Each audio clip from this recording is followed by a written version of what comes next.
Il existe un savoir que même les plus grands penseurs ont préféré taire. Un fragment d'intelligence humaine si dérangeant qu'il aurait pu changer la manière dont nous comprenons le pouvoir, l'amour et le désir. On raconte que Machiavel, avant sa mort, aurait écrit un texte qu'il n'a jamais osé publier. Un manuscrit interdit, non pas parce qu'il révélait les secrets des rois, mais parce qu'il exposait le véritable royaume, celui que les hommes ne contrôlent pas, le pouvoir invisible du féminin. Ce que tu vas entendre dans cette vidéo ne parle pas seulement des femmes. Il parle de toi, de moi, de cette part de l'esprit humain qui cherche à contrôler ce qu'il ne comprend pas. Et si je te disais que tout ce que tu crois savoir sur le désir, la force et le pouvoir n'est qu'une illusion soigneusement entretenue depuis des siècles? Reste bien jusqu'à la fin, car une vérité se cache dans chaque mot. Une vérité que Machiavel a préféré effacer de l'histoire, mais qui pourrait, aujourd'hui encore, réveiller le pouvoir endormi en toi. Si tu ressens que cette vérité t'appelle, alors abonne-toi maintenant et active la cloche de notification pour ne rien rater des prochaines vidéos. Car ici, on ne parle pas pour divertir, mais pour éveiller ce que le monde a endormi en toi. On dit que certains secrets ne disparaissent pas, qu'ils changent simplement de forme, attendant qu'un esprit assez curieux ose les retrouver. Et parmi tous les écrits effacés par le temps, il existerait un texte de Machiavel que personne n'a jamais lu. Un fragment perdu, rédigé dans le silence d'une nuit où le pouvoir lui-même semblait le hanter. Ce texte ne parlait pas de trône, ni de royaume. Il parlait d'un empire plus vaste, plus ancien, celui que personne ne peut gouverner, le cœur humain. Le manuscrit que Machiavel n'a jamais publié. On raconte qu'avant de mourir, Machiavel aurait confié à un ami un petit manuscrit, dissimulé dans la doublure d'un manteau. Un texte dont il aurait dit, dans un murmure fatigué, « Ce n'est pas un traité de pouvoir. C'est une confession sur le pouvoir. » Ce manuscrit, jamais retrouvé, serait la clé de ce qu'il appelait le pouvoir sans sceptre. Un pouvoir qui ne se proclame pas, mais qui s'impose à travers les failles les plus intimes du cœur humain, le désir. Le Prince, son œuvre la plus célèbre, enseignait comment régner sur les hommes. Mais ce texte disparu, lui, parlait de ceux qui régnaient sur les rois. Pas par la force, ni par la loi, mais par une science plus ancienne, plus viscérale, celle de comprendre ce que les autres désirent et de savoir s'en détacher. Parce que celui qui peut susciter le désir sans en être prisonnier devient le maître invisible de toutes les volontés. Dans les cours italiennes du XVI siècle, il observait les reines, les maîtresses et les femmes d'influence. Elles ne levaient pas la voix. Elles ne donnaient pas d'ordre. Mais en leur présence, les décisions changeaient, les alliances se formaient, les empires chancelaient. Machiavel comprit alors que la véritable autorité ne réside pas dans la couronne, mais dans l'art de diriger sans gouverner. Et cette découverte l'effraya, parce qu'elle rendait obsolètes toutes les stratégies qu'il enseignait aux puissants. Il écrivit dans une note perdue: « Le pouvoir le plus redoutable n'est pas celui qui s'impose, mais celui qu'on ne soupçonne pas. » Pour lui, le désir féminin n'était pas seulement une émotion, c'était une architecture. Une mécanique subtile, façonnée par des siècles de survie, d'observation et de silence. Un art de faire naître chez l'autre la sensation d'être choisi, tout en restant maître du choix.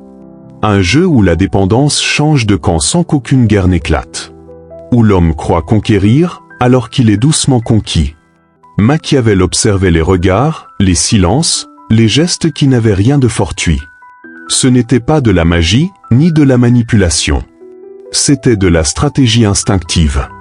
L'expression la plus raffinée du pouvoir humain, celui d'orienter la volonté d'autrui sans jamais la contraindre. Et ce savoir, il le considérait comme trop dangereux pour être enseigné. Parce que comprendre cette force, c'est comprendre ce que la politique et la guerre n'ont jamais pu dominer. Le besoin d'être désiré, reconnu, validé. Un besoin qui traverse toutes les époques, tous les trônes, toutes les civilisations. Et tant qu'un être humain désire ce qu'un autre contrôle, le pouvoir change de main, sans bruit. La légende raconte que le manuscrit portait une seule phrase sur sa première page. L'homme règne sur le monde, mais la femme règne sur le cœur de l'homme. Cette phrase, il aurait voulu la supprimer. Mais chaque fois qu'il relisait son texte, elle revenait, comme une vérité impossible à effacer. car il avait vu ce que les hommes refusent d'admettre, que le désir est la plus ancienne forme de domination, et que ceux qui en comprennent la mécanique peuvent orienter les destins sans lever une épée. Alors, il choisit le silence. Non par lâcheté, mais par lucidité. Car il savait que révéler cette vérité reviendrait à exposer la fragilité de tous les pouvoirs visibles. Et dans un monde dirigé par des hommes, parler du pouvoir féminin revenait à signer sa propre condamnation. Ainsi naquit la légende du manuscrit interdit. Un texte effacé de l'histoire, mais gravé dans les comportements humains, génération après génération. Il n'a jamais été publié, mais il n'a jamais cessé d'exister parce qu'il vit dans chaque regard où le désir et le contrôle s'entremêlent, invisibles, mais souverains. Il y a des pouvoirs qui s'imposent par la force, d'autres par la loi. Mais il existe une puissance plus subtile, plus ancienne, qui échappe à la logique des empires, celle du désir. Un pouvoir qui ne se crie pas, qui ne s'affiche pas, mais qui se ressent. Invisible, il agit dans les ombres du cœur humain, là où les volontés se forment et se plient sans qu'aucune contrainte ne soit nécessaire. Le désir féminin, tel que l'observait Machiavel, n'était pas une arme forgée par la vengeance, mais un langage.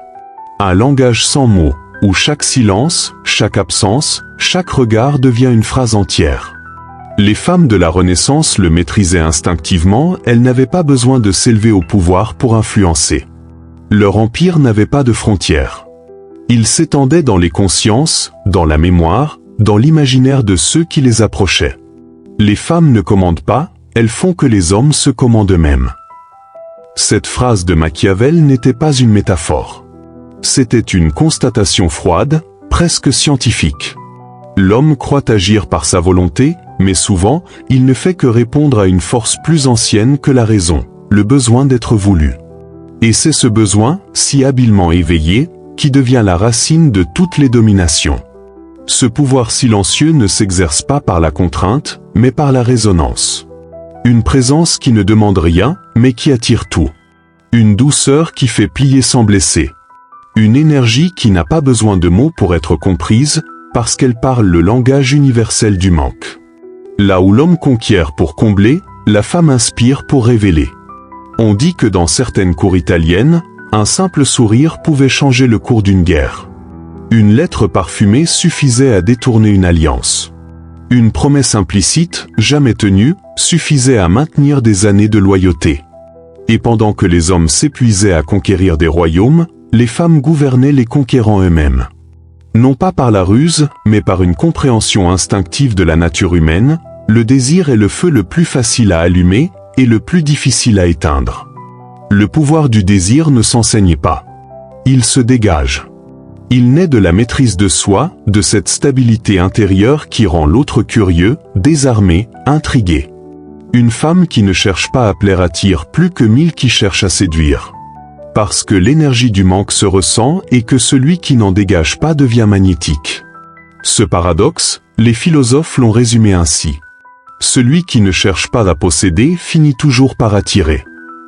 Le secret n'est donc pas dans la beauté, ni dans la richesse, ni dans l'intelligence. Il réside dans la capacité à inspirer le désir sans en dépendre. C'est là que la peur naît chez l'homme, la peur de perdre le contrôle, de se rendre compte qu'il n'est plus le roi de ses propres impulsions. Il croit régner, mais c'est son manque qui gouverne. Et quand le manque devient le maître, la puissance se transforme en servitude. Ce pouvoir silencieux du désir n'a pas besoin de mots, car il parle à la partie la plus ancienne de l'âme. Il ne dit pas « aime-moi ». Il murmure « regarde-toi à travers moi ». Et celui qui entend cet écho ne voit plus la réalité de l'autre, mais son propre reflet. C'est là que réside la vraie influence, dans la capacité à devenir un miroir dans lequel les autres se reconnaissent, et à les amener à faire d'eux-mêmes ce qu'aucun ordre n'aurait pu obtenir. Ce n'est pas un sortilège, c'est une symphonie subtile. Une vibration entre la présence et l'absence, entre l'envie et la retenue. Le pouvoir silencieux du désir n'est pas celui de manipuler, mais de révéler le besoin caché derrière les actions humaines. Et celui ou celle qui comprend ce langage n'a plus besoin de parler, il suffit qu'il soit là, et le monde se met à tourner autour de lui. Machiavel fut l'un des premiers à comprendre que le pouvoir ne repose pas seulement sur la force ou la loyauté. Dans Le Prince, il enseignait que le souverain devait être à la fois craint et aimé. Mais dans ses observations plus intimes, loin des discours officiels, il découvrit une vérité plus sombre. Ni la peur ni l'amour ne sont les leviers les plus puissants de l'âme humaine. Il existe une force plus subtile, plus pénétrante, plus stable, le désir. La peur, pensait-il, est une arme brutale. Elle fait obéir, mais elle détruit la volonté. L'amour, lui, captive le cœur, mais rend l'esprit fragile et imprévisible. Le désir, en revanche, enchaîne sans contrainte. C'est une force qui se nourrit de son propre manque, un moteur perpétuel d'obéissance douce et volontaire. Et dans les salons des puissants, Machiavel vit comment cette énergie silencieuse façonnait les destins mieux que 1000 décrets. Il observa des femmes qui n'avaient ni titre, ni armée, ni fortune, mais dont la simple présence faisait plier les princes. Elles n'avaient pas besoin de menacer, ni de promettre. Leur influence se glissait entre les mots, s'infiltrait dans les décisions, et changeait la trajectoire des royaumes. C'est alors qu'il nota dans ses carnets: le désir est l'unique pouvoir qui rend l'esclave heureux de sa servitude. Car le désir, dans sa nature la plus nue, ne cherche pas la liberté, mais la satisfaction. Et celui qui désire profondément ne voit plus la manipulation, il la remercie. Il croit agir par choix, alors qu'il se soumet par fascination. C'est pourquoi Machiavel craignait cette force. Elle opère sans violence, sans discours, sans résistance. Elle fait des conquêtes invisibles, celles du mental et de la volonté. Il avait compris que dans toute hiérarchie, qu'elle soit politique, religieuse ou amoureuse, le vrai pouvoir appartient à celui qui suscite le désir, non à celui qui le ressent. Un roi peut gouverner 1000 soldats, mais s'il désire l'approbation d'un seul regard, il devient esclave de ce regard. Une nation entière peut craindre un tyran, mais ce tyran dépend toujours du désir du peuple, celui de le suivre, de le craindre ou de le haïr. Ainsi, le désir devient le ciment invisible de toutes les dominations humaines. Machiavel ne vit pas le désir comme une malédiction, mais comme une loi naturelle. Chaque société s'organise autour de ce que les individus convoitent: le pouvoir, la reconnaissance, l'amour, la beauté, la sécurité. Et celui qui apprend à canaliser ses désirs, à les modeler, devient l'architecte invisible du monde. C'est pourquoi il écrivit: gouverner les hommes, ce n'est pas diriger leurs actions, c'est orienter leurs désirs. Mais le plus fascinant, c'est la précision avec laquelle il observa que les femmes semblaient comprendre cette loi instinctivement. Là où les hommes cherchaient à dominer par la conquête, elles dominaient par la fascination. Elles avaient compris que le désir ne se réclame pas, il s'inspire. Et que l'inspiration, bien plus que la domination, façonne les empires les plus durables. Ce n'était pas un savoir appris dans les livres, mais un héritage transmis par la nécessité de survivre dans un monde gouverné par la force masculine. Leur stratégie n'était pas politique, elle était biologique, intuitive, émotionnelle et donc indétectable. Machiavel s'aperçut alors que tout pouvoir visible n'est qu'une façade. Derrière les trônes, les traités et les armées, se cache une mécanique subtile. Celui qui détient la capacité de susciter le désir déplace la volonté collective sans lever un doigt. Et dans cette révélation, il sentit une peur nouvelle. Car si le pouvoir du prince repose sur la crainte du peuple, le pouvoir de la femme repose sur la dévotion volontaire de ceux qui l'admirent. Et aucune armée ne peut vaincre une passion. C'est ici que Machiavel comprit que le désir est une politique en soi. Une stratégie douce, mais implacable. L'art de diriger sans gouverner, de conquérir sans attaquer, de soumettre sans violence. Et ceux qui maîtrisent cet art, hommes ou femmes, n'ont plus besoin de trône, car ils règnent dans l'esprit des autres. Il conclut dans une note qu'il ne publia jamais. Le prince qui inspire le désir n'a plus besoin de régner. On régnera pour lui. Depuis toujours, les civilisations ont loué la force, la bravoure, la richesse, mais très peu ont compris le pouvoir du choix. Et pourtant, c'est là que réside la véritable autorité. Car celui ou celle qui choisit, détermine la valeur de ce qu'il accepte. Et c'est précisément ce que Machiavel avait perçu dans le comportement des femmes, une science du tri, un art silencieux du discernement, né non de l'orgueil, mais de la nécessité. Dans les temps anciens, une erreur de jugement pouvait coûter la vie. Choisir le mauvais allié, le mauvais amant, le mauvais protecteur, c'était risquer la honte, la pauvreté, ou pire encore, l'effacement. Alors, les femmes ont affûté un instinct. Un instinct devenu au fil des siècles une arme invisible, dissimulée derrière un sourire, un silence ou un simple regard. Elles ont appris à lire dans les comportements masculins ce que les mots tentaient souvent de dissimuler: la peur, la faiblesse, l'instabilité. Leur sélectivité n'est pas un jeu, ni un caprice. C'est un mécanisme de survie, codé dans la psyché féminine comme un algorithme ancestral. Chaque réponse tardive, chaque test d'indifférence, chaque retrait soudain. Tout cela n'est pas calculé au hasard. C'est une évaluation silencieuse. Cet homme est-il stable? Ou bien n'est-il que le reflet de son propre manque? Machiavel aurait dit: le prince qui dépend du regard de son peuple pour se sentir roi n'est déjà plus souverain. Appliqué aux relations humaines, ce principe devient un miroir brutal. Celui qui dépend de la validation d'autrui abdique son autorité intérieure. Et le filtre féminin le détecte instantanément. Non pas avec les yeux, mais avec une sensibilité plus profonde, la lecture des vibrations émotionnelles. Ce que les hommes appellent test, les femmes appellent preuve. Ce que les hommes perçoivent comme jeu, les femmes ressentent comme confirmation. Là où un homme voit une provocation, une femme voit une information. Chaque geste est un langage. Chaque absence, une donnée. Et le désir féminin, en silence, décode ce langage sans se tromper. L'erreur commune est de croire que ce filtre vise à écarter. Non. Il vise à détecter la solidité. Parce que dans le fond, le désir féminin ne recherche pas la perfection, mais la stabilité. Ce n'est pas la beauté qui attire, mais l'équilibre intérieur.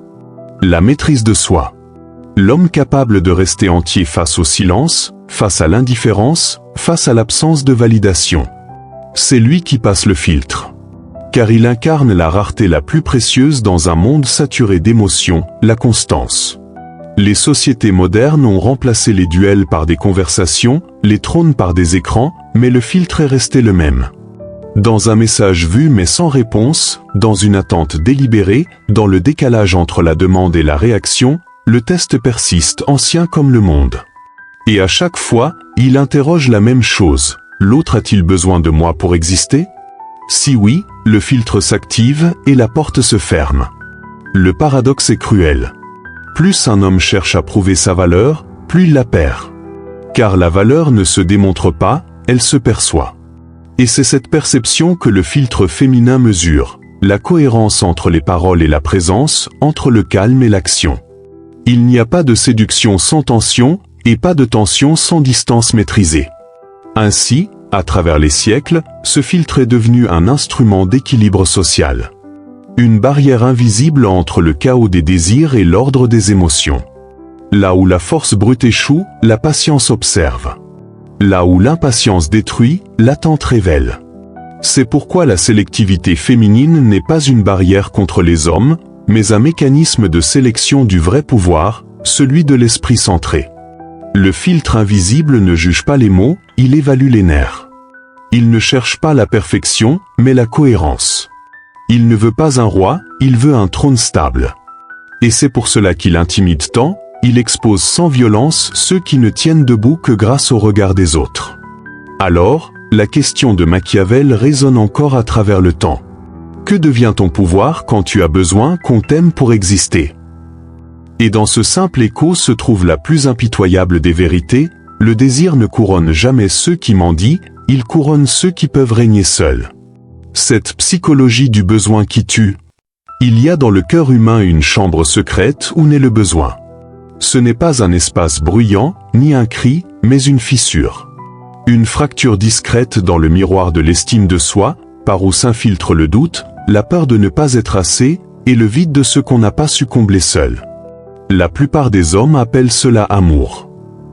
Mais souvent, ce n'est qu'une recherche de réparation. Ils ne cherchent pas quelqu'un à aimer, ils cherchent quelqu'un qui les confirmera. Quelqu'un qui leur renverra cette image d'importance qu'ils ont perdue quelque part entre l'enfance et la solitude. Et dans cette quête, ils appellent désir ce qui n'est qu'un manque habillé d'émotion. Le besoin n'est pas un sentiment, c'est une servitude. Il fait de l'autre un sauveur ou un bourreau. Il rend chaque regard vital, chaque absence insupportable, chaque rejet une apocalypse. Et quand un homme s'effondre parce qu'on ne l'a pas choisi, ce n'est pas l'amour qu'il perd, c'est la construction fragile de son ego, bâtie sur la validation d'autrui. Les femmes, depuis des siècles, perçoivent cela avec une lucidité instinctive. Elles ne le calculent pas. Elles le ressentent dans le ton de la voix, dans l'énergie d'une présence, dans la manière dont un homme occupe le silence. Le besoin a une odeur, presque imperceptible, mais il trahit une faiblesse plus grande que la pauvreté ou la peur, celle de ne pas se posséder soi-même. C'est pour cela que le manque attire la compassion, mais jamais le respect. On peut vouloir sauver celui qui dépend, mais on ne peut pas s'incliner devant lui. Et dans ce jeu invisible entre les âmes, le pouvoir se transfère toujours vers celui qui n'a pas besoin d'être choisi pour exister. L'homme centré ne séduit pas, il existe. Il ne cherche pas à convaincre, il incarne. Son calme devient un langage. Il ne parle pas de ce qu'il est, il le dégage. Et cette énergie tranquille, libre du besoin, est plus magnétique que n'importe quelle promesse. Car elle exprime ce que tout être humain désire profondément, la paix intérieure. La femme le sent. Elle sent quand un homme vient avec un vide à combler, et quand il vient avec une lumière à partager. Le premier fatigue, le second inspire. L'un demande, l'autre donne. Et c'est dans cette différence subtile que naît l'attirance véritable. Sénèque disait « L'homme libre, c'est celui qui ne désire que ce qu'il peut posséder. Mais celui qui ne désire que ce qu'il est déjà capable de perdre sans se perdre lui-même, celui-là atteint la forme la plus rare de liberté, le détachement. Non pas le désintérêt froid, mais la maîtrise tranquille de ses émotions. Le détachement, c'est la preuve qu'on ne se nourrit plus des regards extérieurs, qu'on ne mendie plus l'amour comme une récompense, mais qu'on le donne parce qu'il déborde. Le besoin, lui, est bruyant. Il frappe à toutes les portes, cherche des réponses, et croit que le bonheur se trouve dans la possession de quelqu'un d'autre. Mais le vrai désir, celui qui élève, naît dans le silence de celui qui s'est d'abord rencontré lui-même. L'amour n'est pas la fusion de deux manques, mais la danse de deux êtres complets qui se reconnaissent. C'est ce que les sages appelaient autrefois l'équilibre du cœur. Et Machiavel, bien que penseur politique, l'avait entrevu dans ses analyses. Le pouvoir appartient toujours à celui qui n'attend rien. Parce que celui qui n'attend rien ne peut pas être brisé par le refus. Il choisit sans s'attacher, il aime sans se perdre, et sa présence devient un rappel de ce que nous cherchons tous. La souveraineté intérieure. Alors, pose-toi cette question. Es-tu en train d'aimer quelqu'un, ou de mendier à travers lui le droit d'exister? La réponse à cette question détermine tout, non seulement la qualité de tes relations, mais aussi la hauteur de ton pouvoir. L'un des plus grands secrets est aussi l'art de l'inspiration qui semble un peu difficile à comprendre, mais en réalité, l'explication à cela est vraiment simple. Alors avant de continuer, si tu comprends ce que je dis depuis le début, alors tu sais déjà pourquoi tu devrais t'abonner. Alors tu dois comprendre qu'il existe deux formes de pouvoir, celle qui pousse et celle qui attire. La première appartient aux conquérants, bruyante, pressée, souvent fragile. La seconde appartient aux inspirants, silencieuse, stable, inébranlable. Machiavel l'avait compris, le véritable ascendant ne réside pas dans la domination, mais dans la résonance. Ce n'est pas la main qui contrôle, mais la présence qui influence. Conquérir, c'est imposer une direction au monde. Inspirer, c'est en devenir le centre de gravité. L'une agit sur la peur, l'autre agit sur le désir. Et dans cette différence subtile se cache toute la beauté du pouvoir humain. L'âme qui inspire devient un soleil autour duquel les autres tournent d'eux-mêmes. La femme qui inspire le désir ne cherche pas à être remarquée. Elle crée un espace où la curiosité respire. Elle ne parle pas fort, elle parle juste. Elle ne séduit pas, elle révèle. Autour d'elle, tout semble plus vivant, plus intense, comme si le monde lui-même voulait s'accorder à son rythme intérieur. C'est cela, inspirer, faire vibrer l'existence des autres à la fréquence de sa propre paix. Et l'homme qui inspire le respect ne cherche pas à être admiré. Il n'a rien à prouver, car il a déjà fait la paix avec lui-même. Son calme devient une force. Sa parole, rare mais précise, agit comme un sceau. On l'écoute non pas parce qu'il impose le silence, mais parce que son silence a du sens. Ce n'est pas sa voix qu'on entend, c'est son équilibre qu'on ressent. Le détachement est le cœur de cette influence invisible. Il ne signifie pas l'indifférence, mais la liberté face aux résultats. Celui qui inspire ne cherche rien à obtenir, parce qu'il sait que l'énergie qu'il dégage attire naturellement ce qui lui correspond. L'effort, la justification, la démonstration appartiennent à ceux qui doutent encore de leur valeur. Mais la présence tranquille, celle qui ne mendie ni attention ni validation, devient une source. Le vent ne pousse pas les feuilles, il les invite à danser. Ainsi fonctionne l'inspiration. Elle n'impose pas sa volonté, elle crée un mouvement intérieur. Elle suscite sans exiger. Et cette force, bien plus que le pouvoir, a façonné le monde. Depuis les premiers empires jusqu'aux grandes révolutions, ceux qui ont marqué les âmes ne furent pas ceux qui ont ordonné, mais ceux qui ont éveillé. Les prophètes, les penseurs, les artistes, les femmes de feu et de silence, tous avaient cette même lumière intérieure, celle qui ne dit pas « suis-moi », mais qui fait naître en l'autre le désir de s'élever. L'inspiration est un art spirituel. Elle naît du détachement, se nourrit de la vérité intérieure, et fleurit dans la cohérence entre l'être et l'action. C'est pourquoi elle ne peut être imitée. On peut copier un geste, un discours, une stratégie, mais on ne peut pas copier une présence. Parce qu'elle est le fruit d'un long dialogue avec soi-même. Et c'est là que réside la clé du pouvoir véritable. Celui qui veut inspirer doit d'abord se conquérir. Avant de toucher les cœurs, il faut apprendre à écouter le sien. Avant d'éveiller chez l'autre une vision, il faut avoir purifié la sienne. L'inspiration est le rayonnement naturel d'un être aligné. Elle ne se fabrique pas, elle s'incarne. Regarde autour de toi. Chaque fois que tu croises quelqu'un qui dégage une paix profonde, tu sens ce magnétisme silencieux qui attire sans effort. C'est le langage de l'âme apaisée, celui que ni le pouvoir ni la beauté ne peuvent acheter. Cette énergie ne convainc pas, elle élève. Et ceux qui la possèdent, consciemment ou non, ne règnent pas sur les autres, ils les rappellent à eux-mêmes. Ainsi, le monde avance non pas grâce aux conquérants, mais grâce à ceux qui inspirent. Ce sont eux qui changent les directions invisibles, ce sont eux qui rappellent que le vrai pouvoir n'est pas de posséder, mais de réveiller ce qui dort dans les autres. L'histoire de l'humanité s'est écrite à travers le sang, la survie et les alliances. Mais derrière les conquêtes visibles, un autre héritage s'est transmis, un héritage plus silencieux, plus intime, celui de l'instinct féminin. Pendant des millénaires, les femmes n'ont pas eu le luxe de l'erreur. Leur survie dépendait du discernement. Un choix mal fait n'était pas une simple déception sentimentale, c'était souvent une condamnation à la souffrance, à la précarité, à la disparition. Dans les sociétés primitives, la force physique faisait la loi. Les hommes chassaient, régnaient, combattaient. Les femmes, elles, observaient. Elles ont appris à percevoir ce que la force brute ne voyait pas. Le mouvement des intentions, les ombres derrière les sourires, la vérité cachée dans les gestes. Là où l'homme affrontait le danger avec ses bras, la femme le détectait avec son intuition. C'est ainsi que, siècle après siècle, cette intelligence de la perception est devenue une science, une boussole interne transmise de mère en fille. Leur corps se souvenait. Chaque trahison, chaque abandon, chaque manipulation avait laissé une trace dans le code génétique du discernement. Les femmes n'ont pas appris à lire les visages par plaisir, elles ont appris à survivre à travers eux. Elles ont décodé les micro-expressions, les oscillations du ton, les hésitations du regard. Elles ont senti quand un mot était sincère ou calculé, quand une promesse cachait une dette émotionnelle, quand la douceur servait à dissimuler le contrôle. Cette vigilance constante, imposée par les siècles, est devenue une forme d'art instinctif.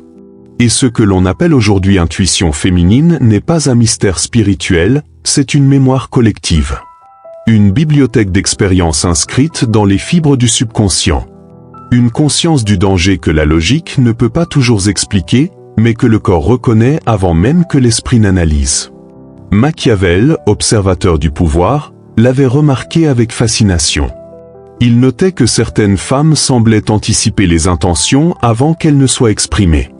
Elles lisaient la peur, la honte, la vanité non pas pour juger, mais pour se protéger. Elles savaient, d'une manière que les hommes peinaient à comprendre, que la sécurité ne se trouve pas dans la force, mais dans la stabilité émotionnelle.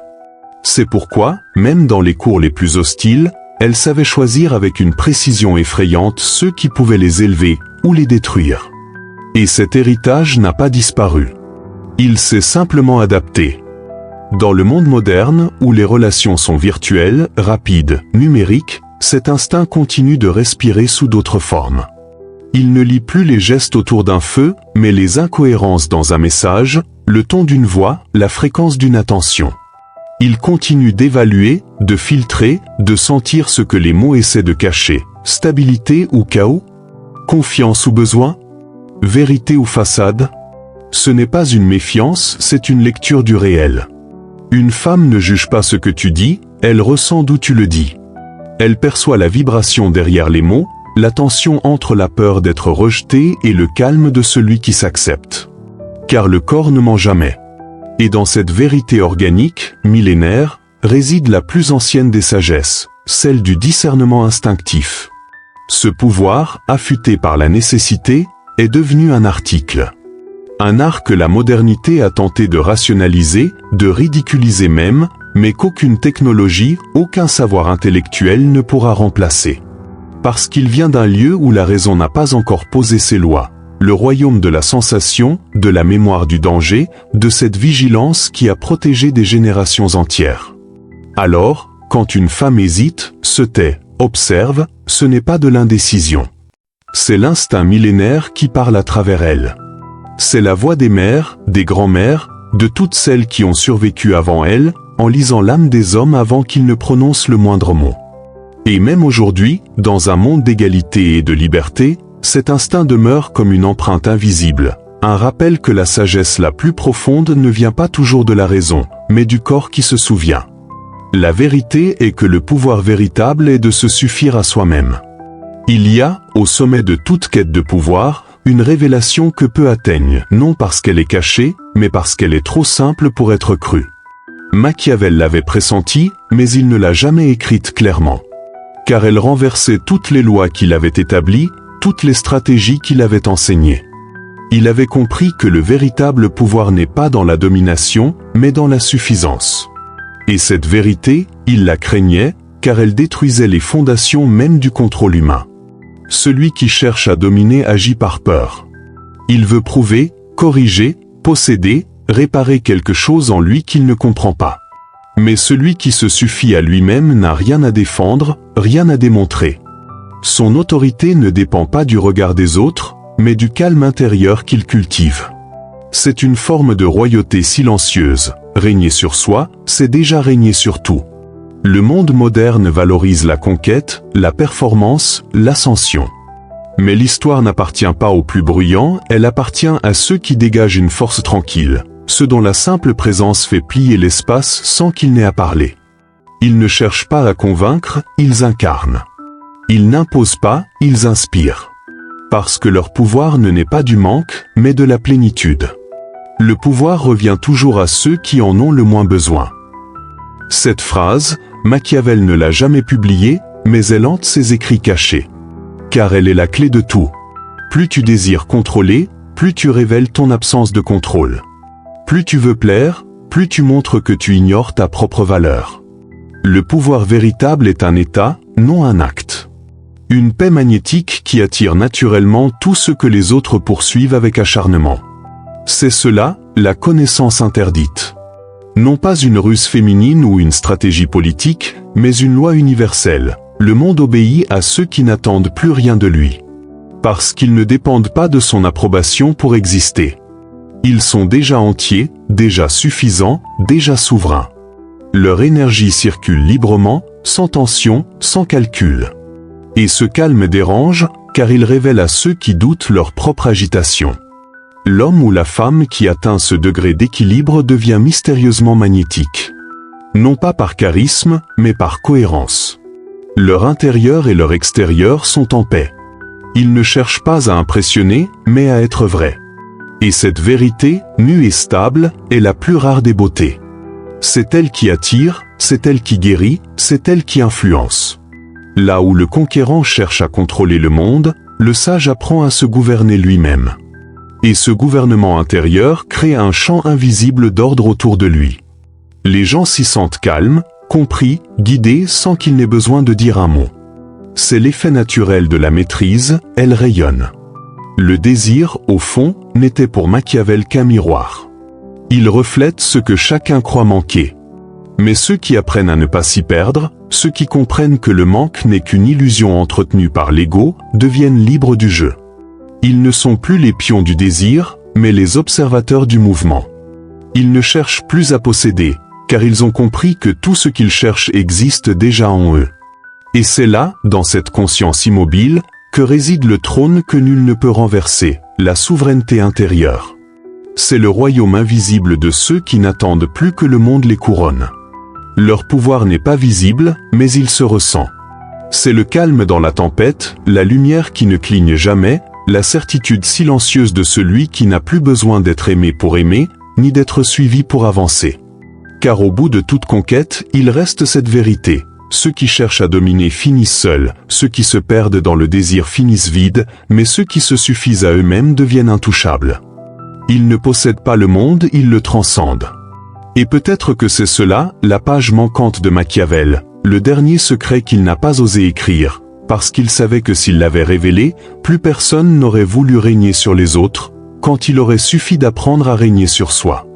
Peut-être que le véritable secret de Machiavel n'était pas dans ses mots, mais dans ses silences.